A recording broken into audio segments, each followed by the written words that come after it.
हमने कभी ना कभी किसी व्यक्ति से ये बात जरूर सुनी होगी कि हमारे शरीर की कुछ सीमाएं होती हैं, और ये बात सही भी है। पर आपने कभी ये नहीं सुना होगा कि हम अपने मन से उन सीमाओं के पार भी जा सकते हैं। आज हम आपको इन्हीं के बारे में बताएंगे। और आज की यह सारी बातें महात्मा बुद्ध ने भी अपने उपदेशों में कही हैं। जैसा कि हमने आपको पहले कहा कि इंसान अपने मन की मदद से अपने शरीर की सीमाओं को पार कर सकता है, पर यह इतना आसान भी नहीं है। महात्मा बुद्ध कहते हैं, मन को काबू करने से आसान तो हवा को काबू करना है। और अगर महात्मा बुद्ध ही ऐसा कह रहे हैं तो हमारे लिए तो मन के झांसे में फंसना आम बात है।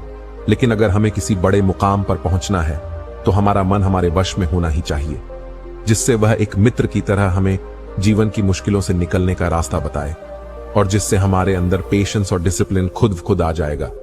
इसीलिए आज की इस वीडियो में हम आपको 3 तरीके बताएंगे जिससे कोई भी अपने मन को कंट्रोल कर सकता है। तो वीडियो को अंत तक जरूर देखना। सबसे पहला तरीका है अवॉइड टेम्पररी प्लेजर्स।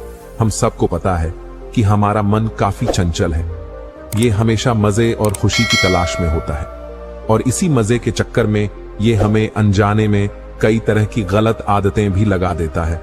बुद्ध कहते हैं कि हमारा मन चाहता है कि वह हमेशा अच्छा महसूस करे, जैसे कि किसी व्यक्ति को कभी बाहर की चीज खाने का मन करता है, और जब वह वो चीज खा लेता है तो कुछ देर में उसे लगने लगता है कि इससे अच्छा कुछ और कर लिया होता। वैसे ही अगर कोई व्यक्ति शराब पीता है तो वह चाहते हुए भी उस आदत को छोड़ नहीं पाता, क्योंकि उस चीज से उसके मन को खुशी मिलती है। इसीलिए हमने कई सन्यासियों से सुना होगा कि अगर अपने मन को काबू में रखना है तो इन कुछ देर के मजों को छोड़ना होगा, क्योंकि जिस व्यक्ति का मन किसी भी तरह की इच्छा से भरा हुआ नहीं होता, वह किसी भी चीज से नहीं डरता। पर इच्छा न करने का मतलब यह नहीं कि आप अपनी जिंदगी ही न जियो, बल्कि किसी एक बड़े लक्ष्य को चुनकर उस पर अपनी सारी ताकत लगा दो और कुछ समय की खुशी के लिए गलत चीज छोड़ दो।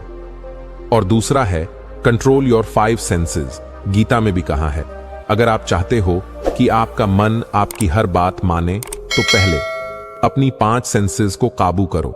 जैसे हम जानते हैं कि जैसी चीज हम खाते हैं वही तय करती है कि हमारा शरीर कैसा होगा, उसी तरह इन 5 सेंसेस से पता चलता है कि हमारा माइंड कैसे होगा।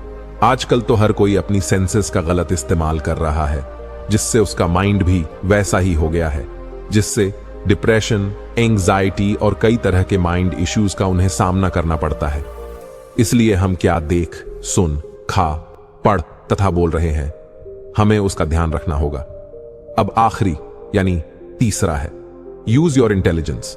हम सभी जानते हैं कि गीता में श्री कृष्ण के द्वारा अपने माइंड को कंट्रोल करने का सबसे सही तरीका कहां है, जिससे अच्छा तरीका और कोई नहीं हो सकता।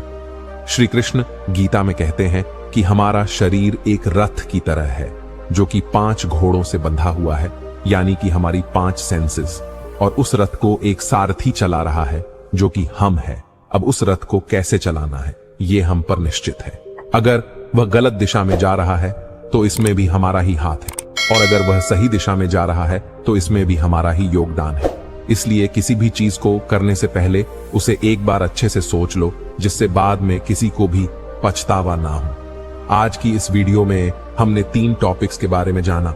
1. Avoid temporary pleasures. 2. Control your 5 senses. 3. Use your intelligence. तो दोस्तों, आज के लिए इतना ही। अगर इस वीडियो से आपको कुछ सीखने को मिला हो तो लाइक जरूर करें, और ऐसी ही वीडियोस के लिए हमें सब्सक्राइब जरूर करें। धन्यवाद।